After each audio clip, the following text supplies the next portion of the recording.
Pessoal, vamos continuar nosso estudo em Atos dos Apóstolos. Hoje, capítulo 25. Capítulo 25, Atos dos Apóstolos.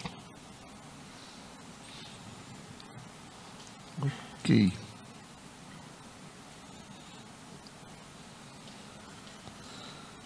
Continuando, né? Provavelmente semana que vem a gente vai ter que saltar de novo, né? Tem a vigília.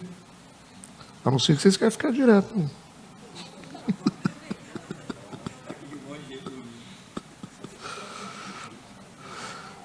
Amém. Vamos orar. Pai Santo, no nome de Jesus estamos reunidos.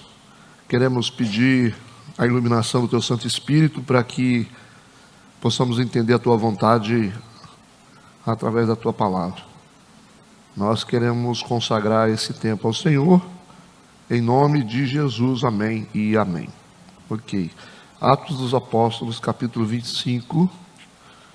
Deixa eu ler alguns versículos. Vamos lá.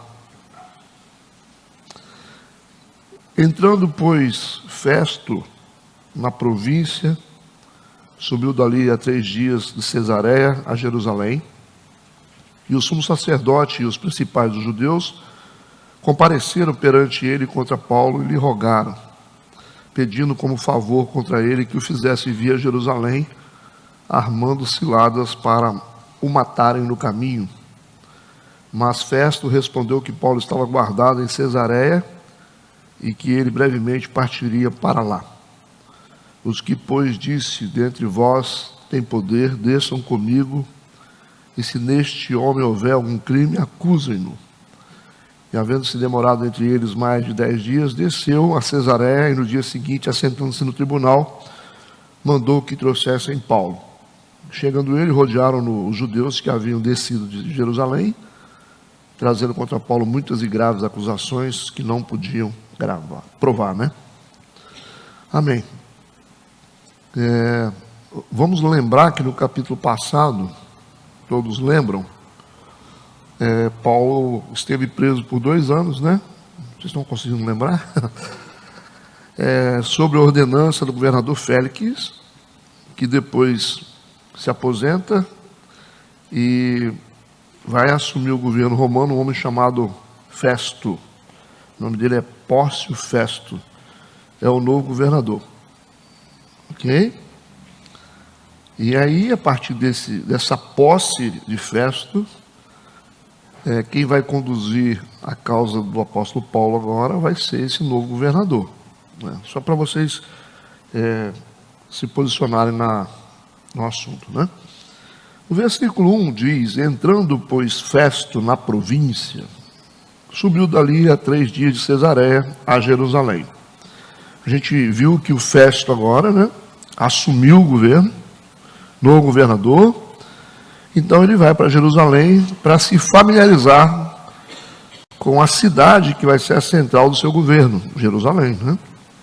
Então ele está ali se familiarizando, conhecendo a sociedade, papel natural, né, do político que assumiu agora o governo. Então ele está no início do governo dele, então ele vai para Jerusalém exatamente para isso, para conhecer o lugar onde vai estar a sede do governo dele.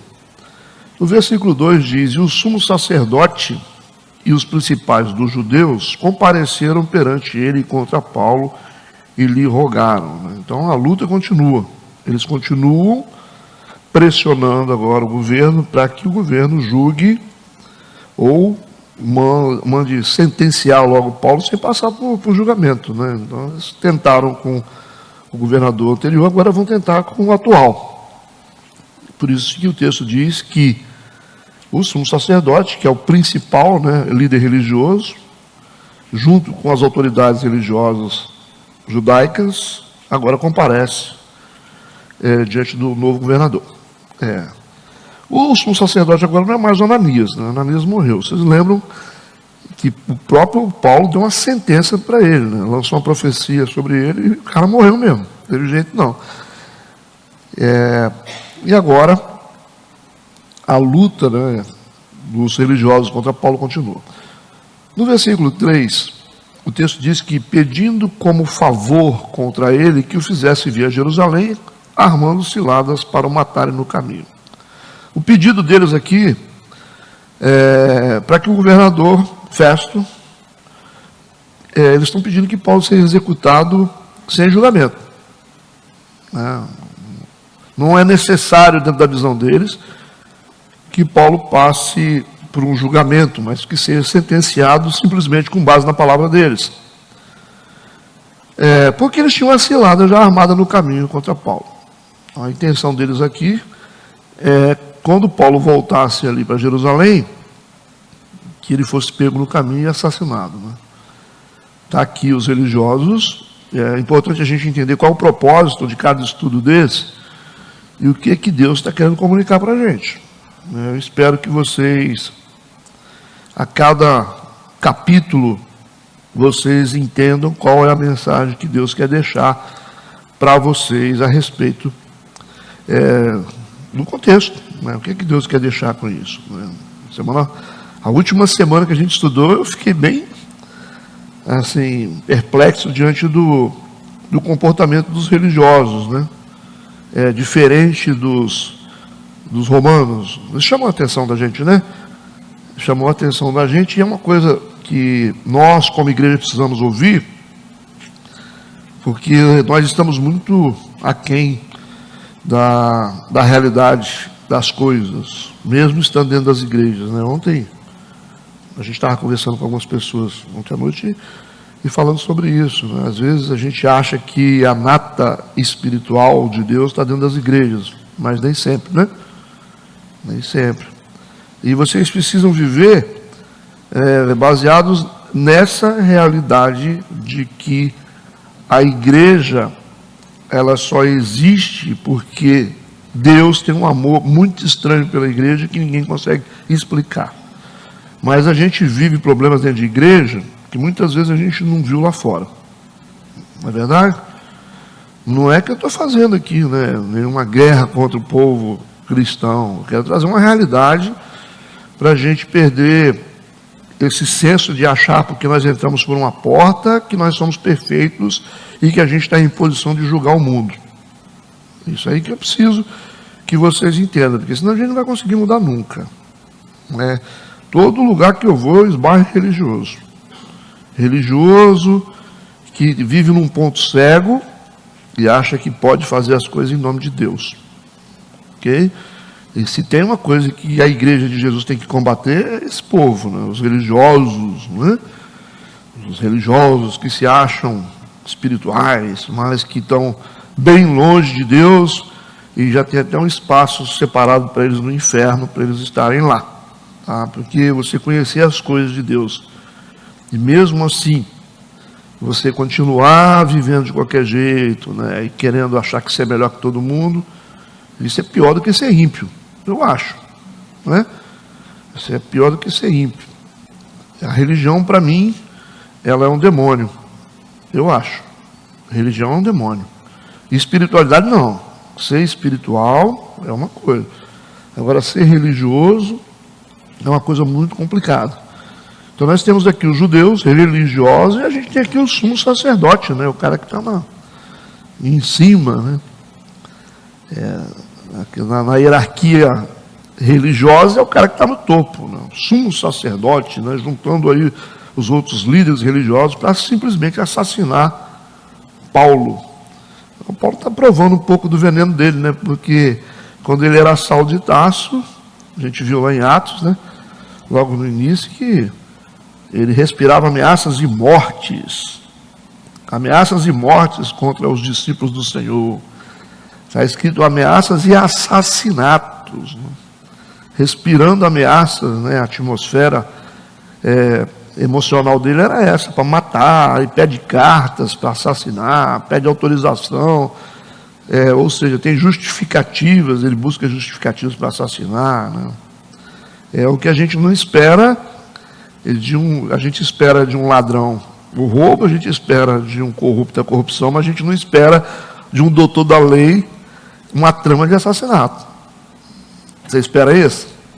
Porque Saulo era doutor da lei, é um homem criado nas escrituras, e E o que ele respira? Assassinatos contra os discípulos do Senhor. Ele quer matar.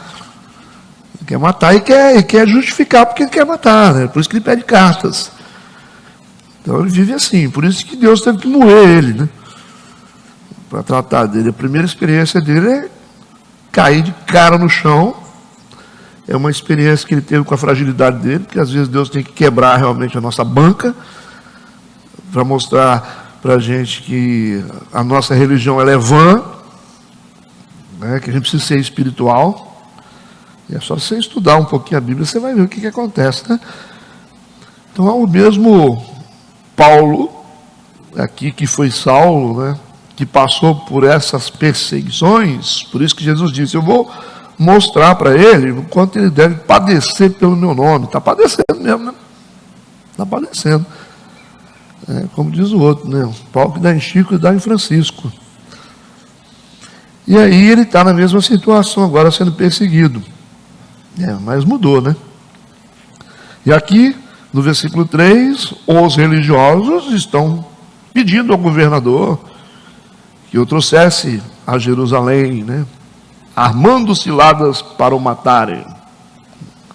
Sem julgamento, né? Ao versículo 4. Mas Festo respondeu que Paulo estava guardado em Cesareia. Ok. E que ele brevemente partiria para lá. Então a resposta do governador foi a seguinte: quando ele percebeu a intenção dos judeus aqui de assassinar Paulo, ele disse o seguinte: Paulo vai permanecer em Cesareia, ou seja, Paulo vai continuar sob a custódia dos romanos. Interessante, né? Essa linguagem aí, o pessoal do direito, né? Ele vai continuar nas mãos dos romanos, vai continuar com a gente. E a gente percebe aqui que o Festo, ele não é diferente do Félix. Ele está seguindo as mesmas leis romanas, as leis que eram estabelecidas para o governo romano, para o povo romano. Os caras são criteriosos para poder seguir as leis deles. Os romanos aqui representam o mundo, que tem uma total disciplina para seguir as leis e cumprir as regras. E nós, que somos os queridinhos de Jesus, será que nós cumprimos as nossas regras? Será que a gente tem ética naquilo que a gente faz? Será que nós estamos assim, regularizados, né, cumprindo a lei de Deus? Né? Porque o Deus deles ali é César, o nosso Deus é Deus de verdade, né? Então eles temem a César, mas nós muitas vezes não tememos a Deus. A gente não acredita, né, que Deus é vivo, que ele pode cobrar, né? Mas a gente acredita talvez que o César cobra. Então a fé dos romanos é bem maior do que a fé do povo que é chamado povo de Deus. Certo? Por isso que o Festo diz, não, é questão de lei. Ele diz, não tem como julgar ele em Jerusalém, não. Eu estava dizendo, eu sei o que vocês estão querendo. Você quer que eu leve ele para lá, vocês matam ele. Mas ele vai continuar sob custódia dos romanos. Vai permanecer em Cesareia. Né? Vocês sabem que é Cesareia, porque que recebeu esse nome, né? César, Cesareia. Versículo 5. Os que, pois, disse, dentre vós tem poder, vocês que têm poder no meio dos religiosos, Festo disse, desçam comigo, e se neste homem houver algum crime, acusem-no.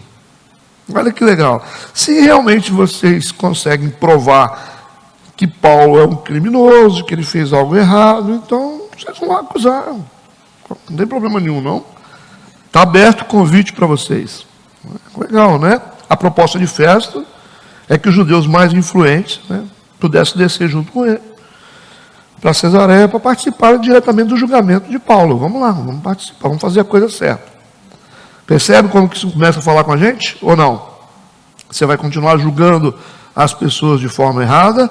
Na verdade, a gente não pode nem julgar, né? A gente não pode nem julgar. Quem julga é Deus, né?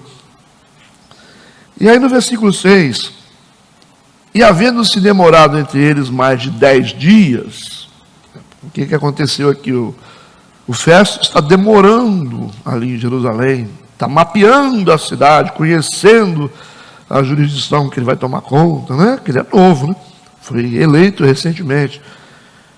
depois, entre mais de 10 dias. A gente vai saber o original disso aqui para a gente entender por quê, né? E no dia seguinte, assentando-se no tribunal, mandou que trouxesse Paulo. Então, os textos antigos, vocês vão ver aí em algumas traduções, está dizendo assim, não mais de 8 ou 10 dias. Quem tem essa tradução? Não mais de 8 ou 10 dias. Enquanto a minha tradução está dizendo o seguinte, havendo se demorado entre eles mais de 10 dias. Então, o que muda aqui? O que vocês acham? Quando você diz aqui na minha tradução que ele demorou ali em Jerusalém mais de 10 dias, significa que ele ficou muito tempo ali. Agora, se eu olhar para a tradução de vocês que diz que ele não demorou não mais de 8 ou 10 dias, significa que ele ficou pouco tempo e com urgência de ir para a cidade de Cesareia. É diferente, ele não foi lá para tirar férias.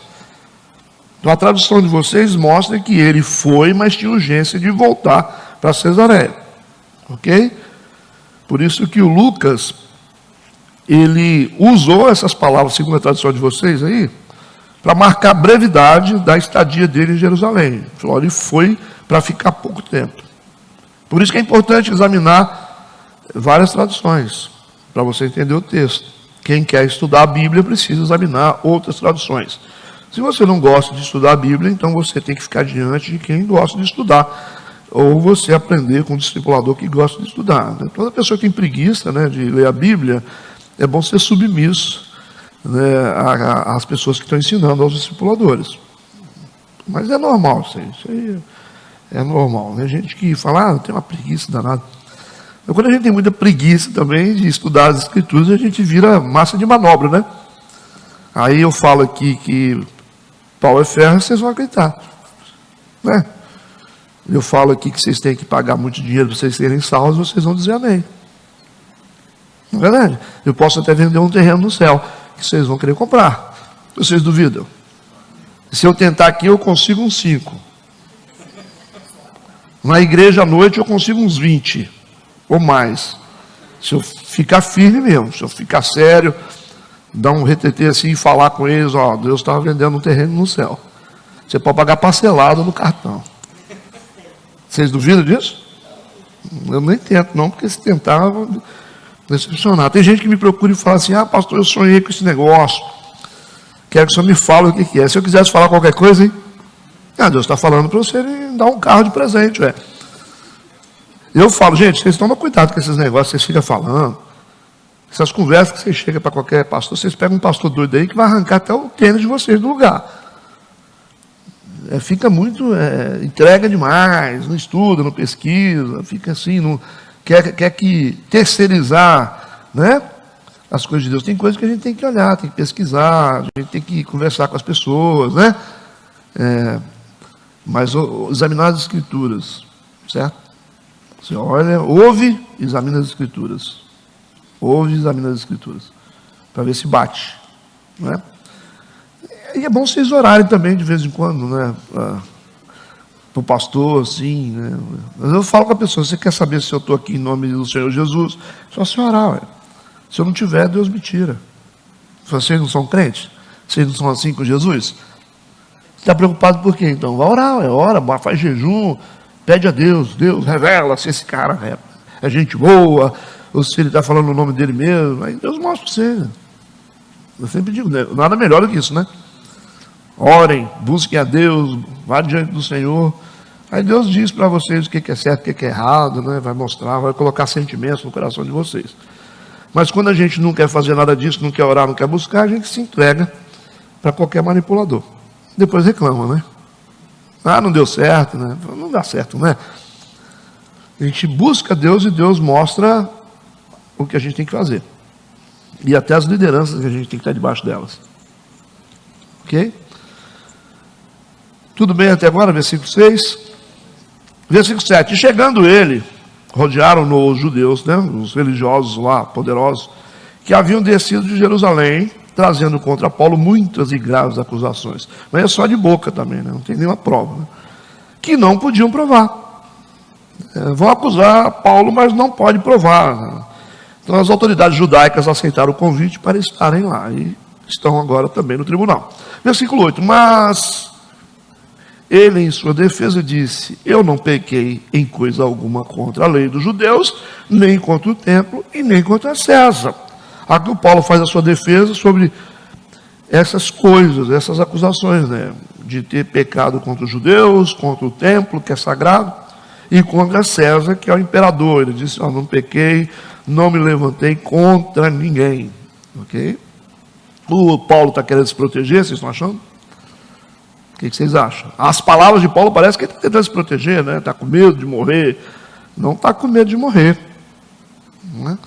O próprio Jesus, quando estava diante dos governadores, né? Lá, diante de Pilatos, né? Herodes, ele não tinha preocupação e estava com medo de morrer. Existe aqui, de forma subjetiva, um propósito muito maior do que a gente imagina, né?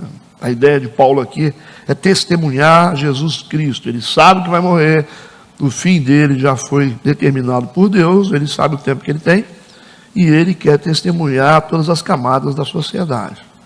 Então presta atenção no que ele vai fazer aqui.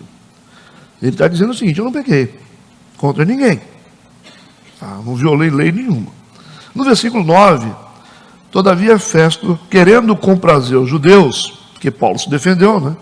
Aí o Festo é um bom político e quer fazer política com os judeus, que é a classe poderosa de Jerusalém. Eu disse para vocês que Jerusalém está cheio de judeus, né? Como que vai fazer? Se ele é responsável para cuidar desse lugar, dessa jurisdição, para governar, aí César confia nele, ele não pode falhar, não pode deixar causar tumulto, nem problemas. Então a governança deles precisa ser de excelência, porque César não quer dor de cabeça, certo? Ele não quer estresse. E agora ele entende que ele está diante de uma situação política, mesmo olhando para Jesus e não vendo, olhando para Paulo, né? Estou lembrando de Jesus aqui. Olhando para Paulo, ele não vê nenhum problema. Paulo é tão parecido com Jesus que as acusações são parecidas.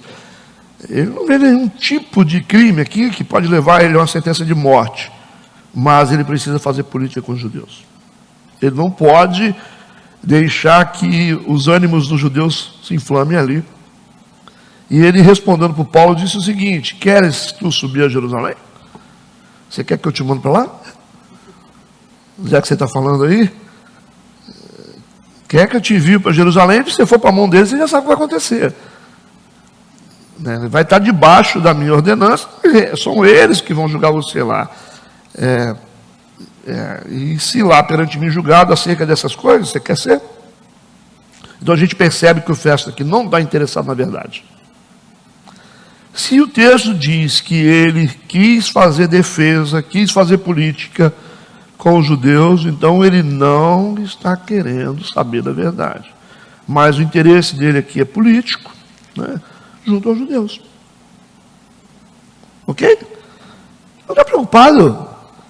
Mesmo sabendo que Paulo indica ser inocente. Mas ele está preocupado com a quantidade de judeus e a influência deles em Jerusalém. Então vamos fazer política. O que vocês fariam numa situação dessa?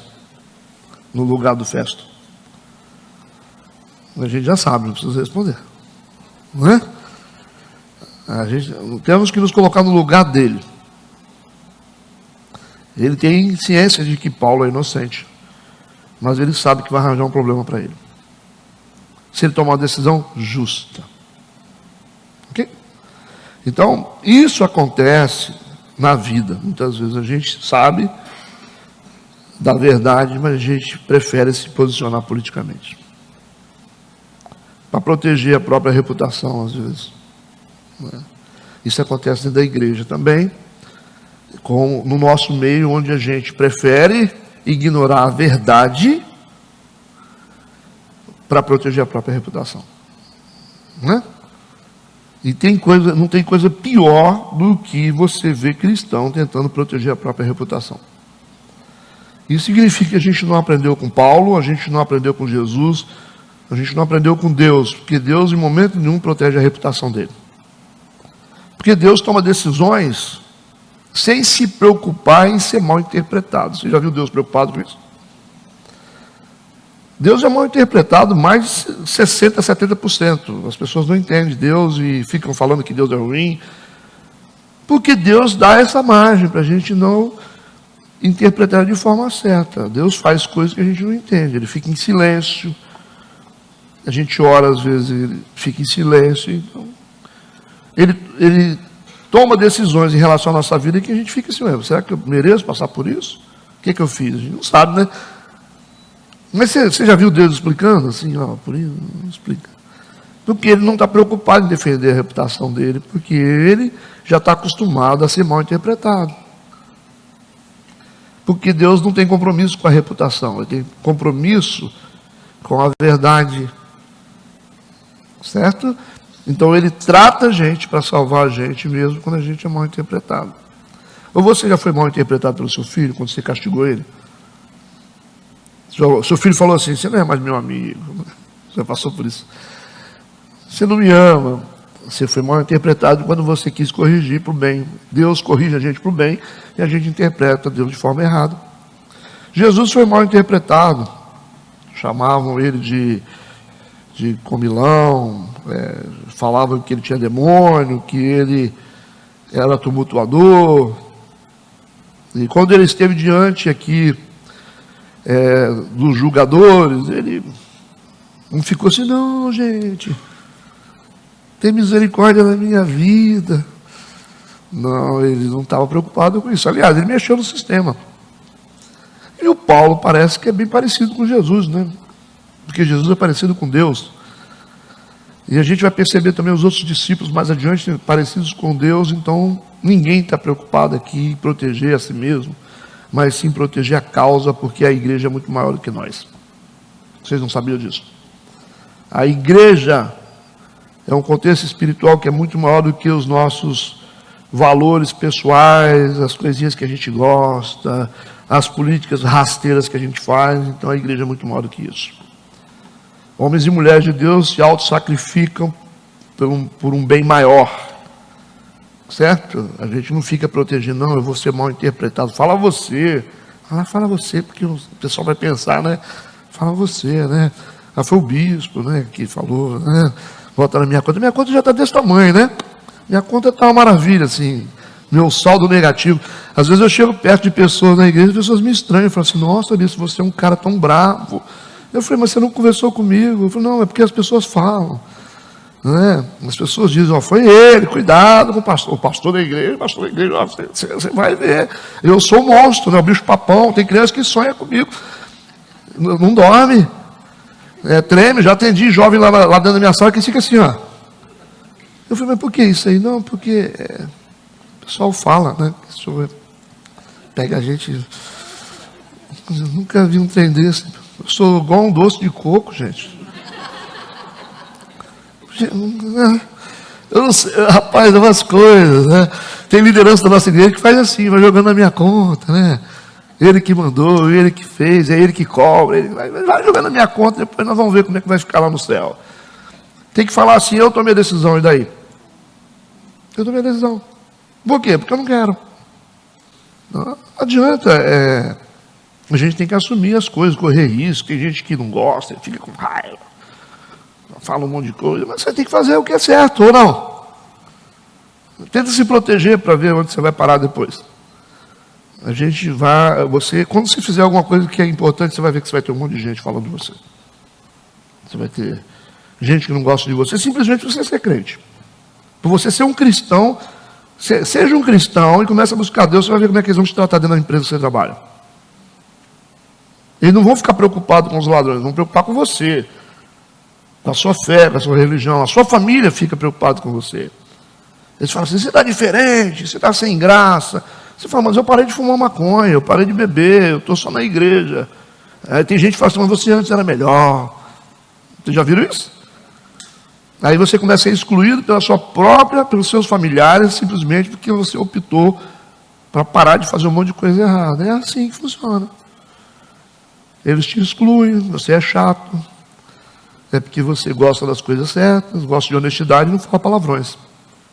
Isso é a vida. Olha hoje no contexto hoje de governo, de política, como é que funciona? Você ser honesto é sem graça. Você defender família, você é um bobo. Se você fala assim, a família é algo importante, você é extremista.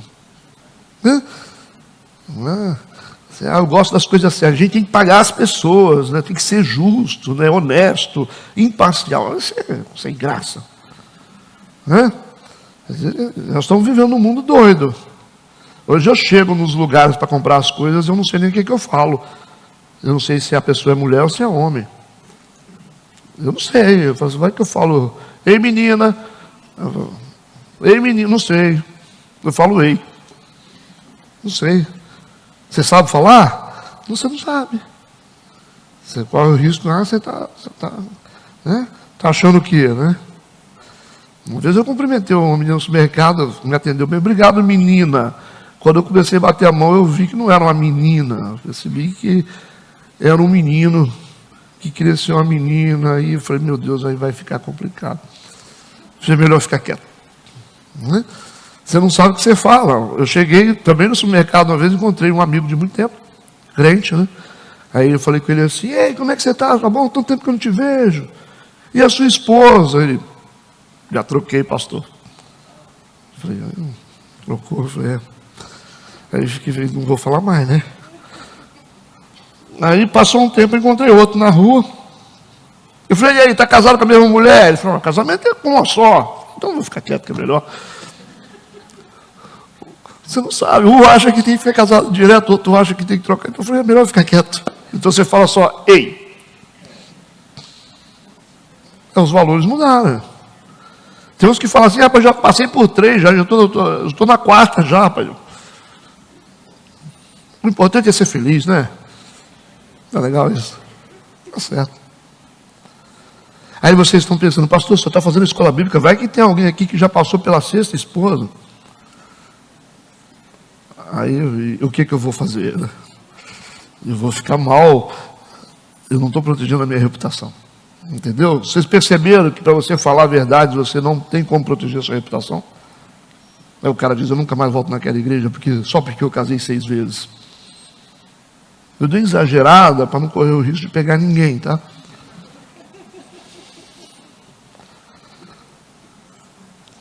O pessoal fala assim, pastor, vai que chega um cara num culto de domingo que a igreja está lotada lá atrás.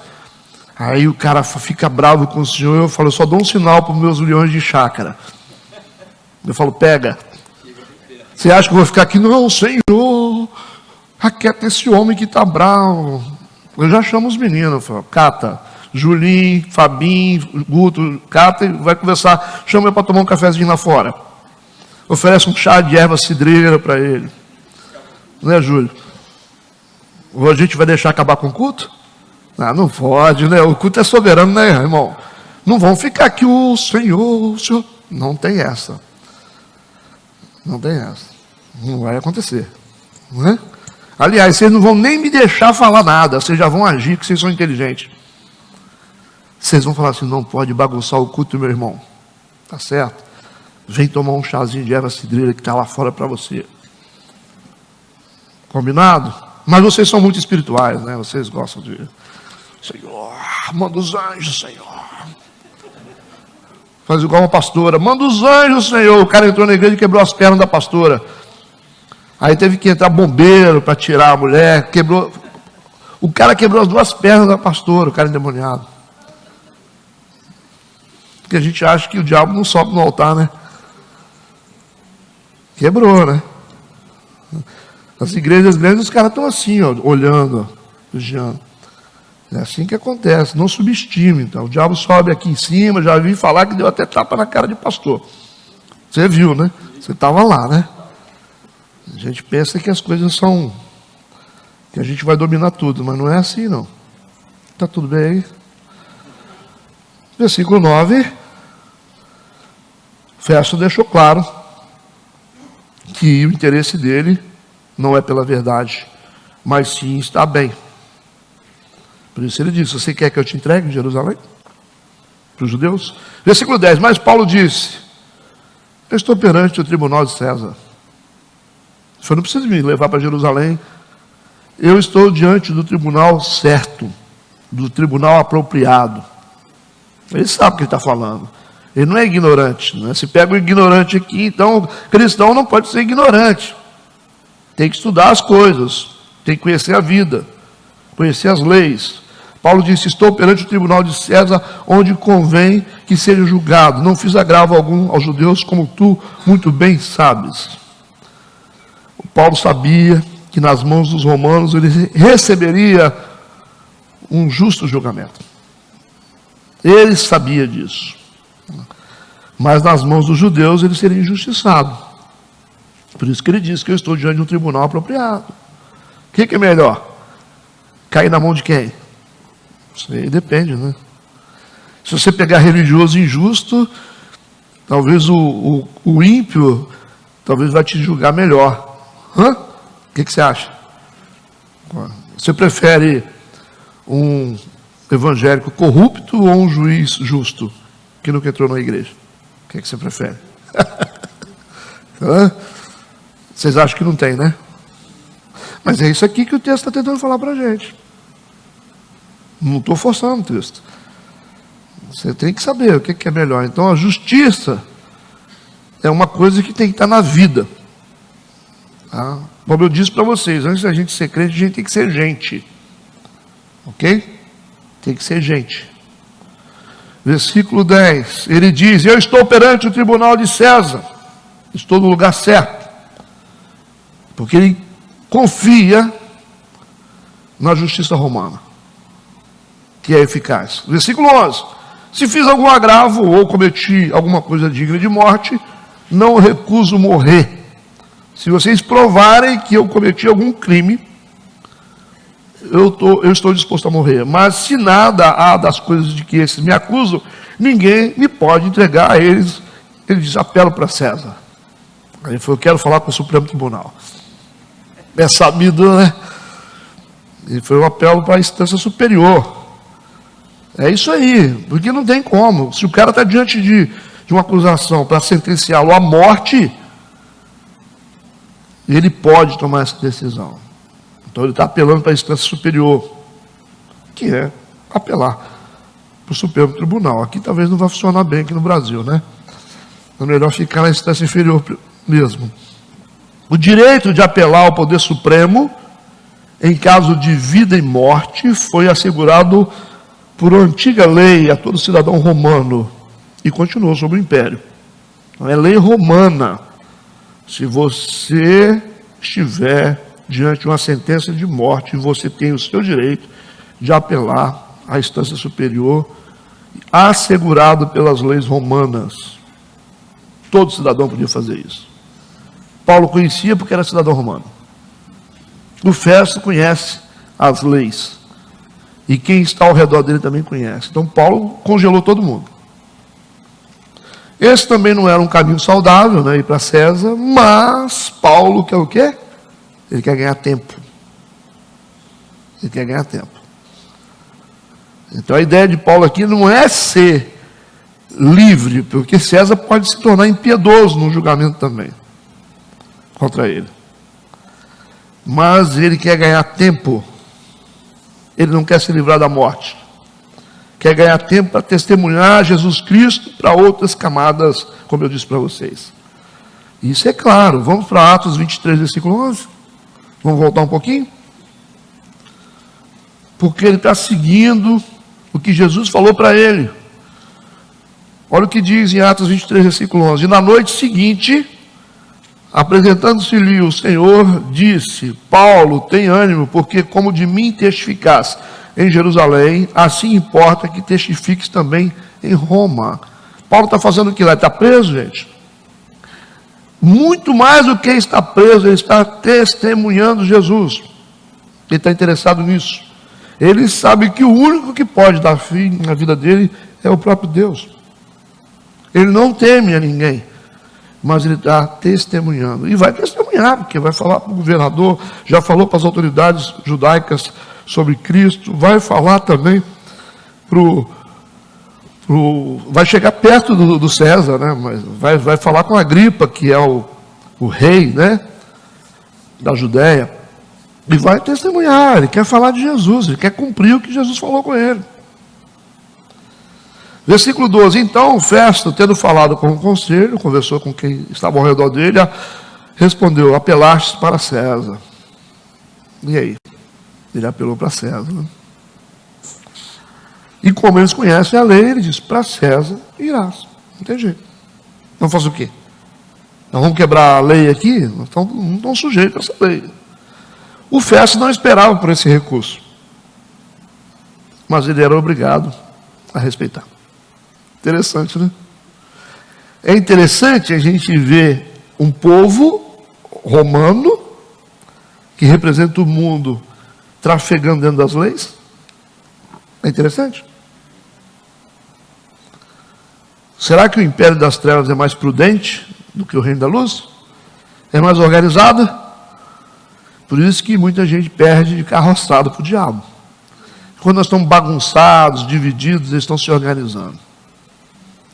Estão arregimentados, organizados, né? Eles falam a mesma coisa, eles se comunicam, dão as ordens, os principados e potestades. Fala, você que vai. Eu falo, não, deixa eu, não, ele vai. Se ele não conseguir, eu mando o outro. Vai lá vigiar a família daquele cara lá. Vigie, hein? Ok? Resolve o problema, senão você vai ser castigado. E por aí vai, né?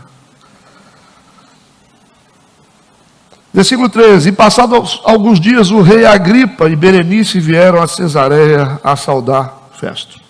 Agora a gente tem não só o governador, que nós temos aqui o rei Agripa, que é um rei da Judéia. E acima do rei Agripa nós temos César, que na época era Augusto. Percebe? Quando você ouve falar você fala, mas Pilatos na época de Jesus, você tem que saber qual é a posição de cada um. Alguns são governadores locais, vocês viram aqui também algumas autoridades romanas, centuriões, líderes de camadas do exército, cônsul, tem essa organização, né? O César está lá no topo da montanha, maluco também, tá? Mas conhecem regras. E passados alguns dias, o rei Agripa e Berenice são irmãos os dois. Só que eles são irmãos que vivem juntos, mas não vivem uma relação de incesto não, que era muito comum em Roma, mas eles não vivem assim. Eles vieram a Cesareia a conhecer o novo governador, né, saudar ele, né. O rei Agripa aqui é bisneto de Herodes o Grande. Lembra do Herodes o Grande que perseguiu Jesus quando era bebê? Então ele é bisneto dele. Herodes é um título, não é um nome, tá?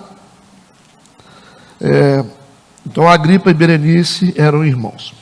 Versículo 14 a 21, e como ali ficassem muitos dias, o Festo contou ao rei os negócios de Paulo, dizendo: um certo homem foi deixado por Félix aqui preso, por cujo respeito os principais dos sacerdotes, os anciões dos judeus, estando eu em Jerusalém, compareceram perante mim pedindo sentença contra ele. Versículo 16. Eles queriam sentença contra Paulo, simplesmente. Por que queria sentença? Por que os judeus queriam sentença? Porque para os judeus religiosos, eles não estão preocupados com lei. Eles são religiosos. Eles não estão preocupados com regras. Eles querem sentença. Só que eles esbarraram num povo que conhece leis. Percebe? É como o cristão que chega assim, encosta no outro, e o cara fala assim: rapaz, eu tenho que ser certo. Cuidado, hein? Não faz isso não, que você é crente, hein? Já pensou se o ímpio falar isso com você? Faz isso não, rapaz, isso é coisa de crente não. Isso é de igreja, hein? Não é feio esse negócio. Você vai passar mal. Quando você estiver numa situação bem difícil, você vai ter esse tipo de admoestação, tá? Pode ter certeza. Quando você sentir isso, que o ímpio começa a chamar a sua atenção, opa, não fica olhando isso no celular não, irmão. Sai dessa roda aí, você é lá da igreja, vai pegar mal, vai que os caras da sua igreja veem isso aí. A pessoa, quando o ímpio falar isso, é porque a sua situação está feia. Quando você começa a receber a admoestação de baixo para cima, é porque a coisa está pegando. É igual o filho quando começa a chamar a atenção do pai. A família, todo mundo é cristão, os pais estão brigando, dando panelada, aí o menininho pequeno, mas não são da igreja, mãe e pai. E aí você falou: eu estou no fundo do poço agora.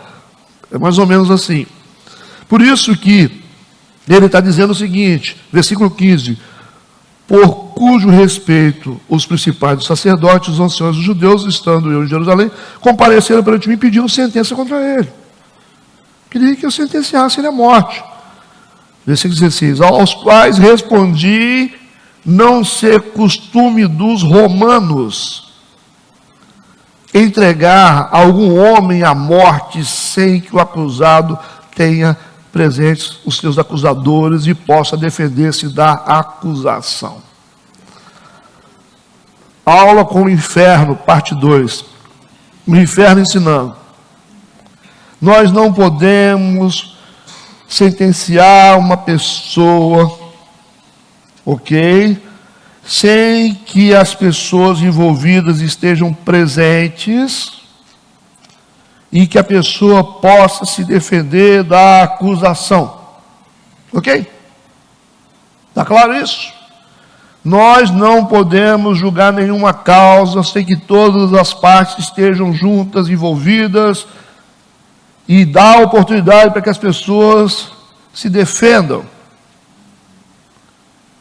Se esse pecado for capaz de jogar as pessoas no inferno, não vai sobrar quase ninguém dentro da igreja. A gente ouve conversa fiada das pessoas e a gente fala, é mesmo? A gente não procura saber. A gente só ouve o que os outros falam. Ah, fizeram mal para mim, a fulano me traiu.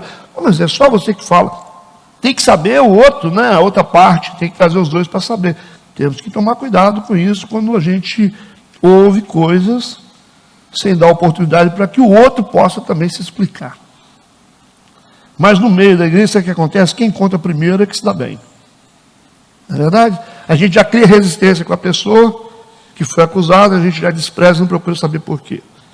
E a gente ainda passa para os outros e fala assim, tá vendo, fulano fez coisa errada, né? Às vezes é uma liderança de igreja, um pastor, qualquer pessoa, você fala, fulano fez coisa errada. Como é que você sabe? Porque me falaram, né? Mas você tem foto? Não. Você tem áudio? Não. Como é que você sabe? Não, porque me falaram. Ah, porque te falaram, então você vai jogar essa pessoa dentro de um abismo simplesmente por aquilo que te falaram. Você já procurou conversar com a pessoa para saber se isso é verdade? Talvez seja mentira. Seria bom você ouvir o outro lado, não é? É prudente isso? Seria prudente a gente ouvir o outro lado, para ver se a pessoa dá outra explicação. Isso aqui não é só para vocês, não, é para mim também. Quando tem gente que chega aqui contando história para mim, né? Ah, que eu fui desprezado pelo meu pastor me explorou, nunca me deu oportunidade, por isso que eu estou aqui. É certo eu falar assim, pastor mal, hein? O certo, o pastor Edmar, né? Você fazer sabe o quê? Falar assim, como eu não sei de nada, eu vou ficar quieto. Mas o pastor Edmar, às vezes, ele fica ouvindo. Ele fica, às vezes, do lado da pessoa, sem ouvir o outro lado. Então, de certa forma, pastor Edmar, Deus está falando, não é só para a igreja, está falando para você também, né, pastor Edmar? Deu a entender? Porque o que acontece com as pessoas pode acontecer com a gente. Você pode ser injustiçado simplesmente porque você foi conivente com esse pecado de gente que acusou sem prova, você ouviu e não procurou saber se era verdade. Quem peca com você, um dia vai pecar contra você. Quem peca do seu lado, um dia vai pecar contra você. É só isso, né? E aí, ele diz, não é costume dos romanos entregar algum homem à morte sem que o acusado tenha presente os seus acusadores e possa defender-se da acusação. De sorte que chegando eles aqui juntos no dia seguinte, sem fazer dilação alguma, né, assentado no tribunal, mandei que trouxesse o homem, acerca do qual, estando presente os acusadores, nenhuma coisa apontaram daquelas que eu suspeitava, não tem prova. Tinham, porém, contra ele algumas questões acerca da sua superstição, da religião deles. E de um tal de Jesus, não conhece Jesus, mas o Paulo está ali para falar sobre Jesus. Um tal Jesus morto que Paulo afirmava viver. Estando eu perplexo acerca da inquirição desta causa, disse se queria ir a Jerusalém e lá ser julgado acerca dessas coisas. E apelando Paulo para que fosse reservado ao conhecimento de Augusto, que é o imperador, mandei que o guardasse até que o envie a César. Por que ele está dando esse relatório completo aqui, o Agripa? E é completo, que vocês leram antes da história. Ele está sendo muito leal nas palavras, não está inventando moda, não está forçando nada, e é romano. Está passando o caso exatamente como é, para que o rei Agripa possa dar a opinião dele. Possa expressar o que ele quer. Eu não quero fazer uma coisa passando por cima das leis. Então a intenção dele em fazer esse relato aqui para o Agripa é pedir apoio, que o Agripa está acima dele. Ele falou, ele quer falar com o César, mas como é que faz? O que é que eu vou apresentar para o César? Como é que eu chego diante de César um relatório? Porque o César, ele quer ler. São os autos, é isso? Ele quer ver os autos. Ele quer, me dá aí. O juiz faz isso, olha. Tá. Não é de conversa. Ele quer saber tudo. Então, o que ele está passando aqui é um relatório completo do que aconteceu para que ele tenha um juízo correto aqui. Tudo bem? Versículo 22. Então Agripa disse a Festo, bem quisera eu também ouvir esse homem. Eu achei interessante. Quero ouvir ele. E aí o Festo diz, amanhã você vai ouvir. Você vê Deus abrindo porta, né? Então cada oportunidade dessa é uma abertura para Paulo testemunhar Jesus. Cada porta aberta é uma oportunidade para ele falar de Jesus Cristo, que é isso que importa. Versículo 23, no dia seguinte, vindo Agripa e Berenice, com muito aparato, né, cheios de pompa, né? Entraram no auditório, são reis, na verdade, com os tribunos e homens principais da cidade, sendo trazido Paulo por mandado de Festo. É exatamente o que Paulo quer. Toda a camada da sociedade está ali. Aqui. Colocou os governadores e o rei no banco da igreja para ele pregar. Versículo 24, e Festo disse, rei Agripa, e todos os senhores que estáis presentes conosco, aqui vedes um homem, de quem toda a multidão dos judeus me tem falado, tanto em Jerusalém como aqui, clamando que não convém que viva mais. Versículo 25, você pode ver a oratória dele, ele falou primeiro para o rei, depois ele fala para o público, você vê a formalidade, né, dele. Mas achando eu que nenhuma coisa digna de morte fizera, falei, e apelando ele mesmo também para Augusto, tenho determinado enviar-lhe, vou enviar ele, porque ele apelou. Versículo 26, do qual não tenho coisa alguma certa que escreva ao meu Senhor, aparece diante do César, sem as explicações devidas. Vai lá no imperador e fala para ele assim, esse cara que fala, ele quer revisar tudo. Os autos do processo, é isso, advogado, né? Ele quer revisar tudo. Ele falou, não sei o que eu vou escrever. Não sabe o que vai escrever, porque não tem nada para escrever. Então ele está diante do rei Agripa, para ver se o Agripa vê alguma coisa que pode ser escrita contra ele. E o Paulo está nadando de braçada na lei deles. Da mesma forma, a gente tem que entender, o mundo espiritual funciona assim. Satanás é a mesma coisa. Ele nunca vai conseguir fazer nada com você se você não der legalidade. Então, gente de Deus trafega no mundo espiritual com firmeza e certeza, porque ele não vai fazer nada que ele não consiga direito. Que ele sabe o que é lei e conhece muito mais que a gente. Então, ele vai procurar a brecha na lei. Ele vai procurar uma quebra de princípio para poder entrar na nossa vida. Então não venha dizer, o Satanás veio aqui na minha casa, destruiu minha casa, e eu sou inocente. Você não é inocente, porque ele não faz isso. Tá certo? Ele não faz. Pastor, mas ele conta mentira, né? Mas a Bíblia diz que ele é mentiroso. Você acreditou porque você quis. Você falou, ele chegou lá na igreja e falou que ele veio lá da cachoeira, que ele veio de um trabalho, da obra de macumbaria, que o nome dele é esse, e você acreditou, sabendo que ele é o pai da mentira. Então você deu conversa para Satanás. Não deveria ter dado. E se ele está se andando na sua vida, é porque alguma alguma parte da lei você quebrou. Ele entrou. Se você quiser que pare as perseguições, você fecha essa porta aí e para de dar direito para Satanás. Ele não vai burlar a lei. Então, Roma aqui representa o mundo e o império das trevas. É o reino de Deus contra o império das trevas. Não, ele não passa por cima da lei, que ele conhece o juiz. E esse juiz é justo. O juiz está no trono dele. Ele vai fazer o quê? Vocês lembram de Jó? Aí as pessoas falam assim: ah, pastor, mas o Jó era inocente. Nunca foi. Nunca foi. Nunca foi inocente. Hã? Pastor, mas não tem, gente, na Bíblia atos de injustiça de Deus. Tem, você acha? Tem. Vocês estudaram isso na escola. Acho que foi na oficina de gente, né? Sobre o Jó. Vocês lembram disso? Por que ele conseguiu tocar nos filhos de Jó e nos bens de Jó? Porque os bens de Jó e os filhos de Jó viviam em ilegalidade. Só por isso.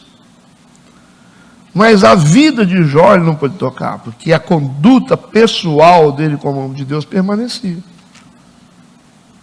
Por isso Deus, você toca nos bens dele, no que você quiser. Por quê?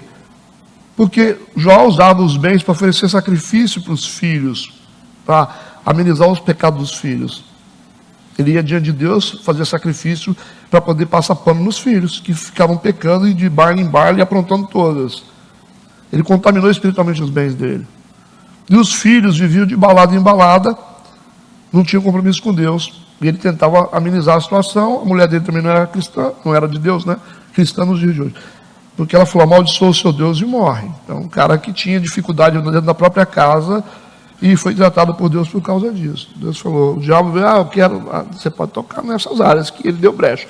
Agora, na vida dele você não toca. Ele não tem brecha para ser morto. Entendeu? Simples assim. E não vai ter.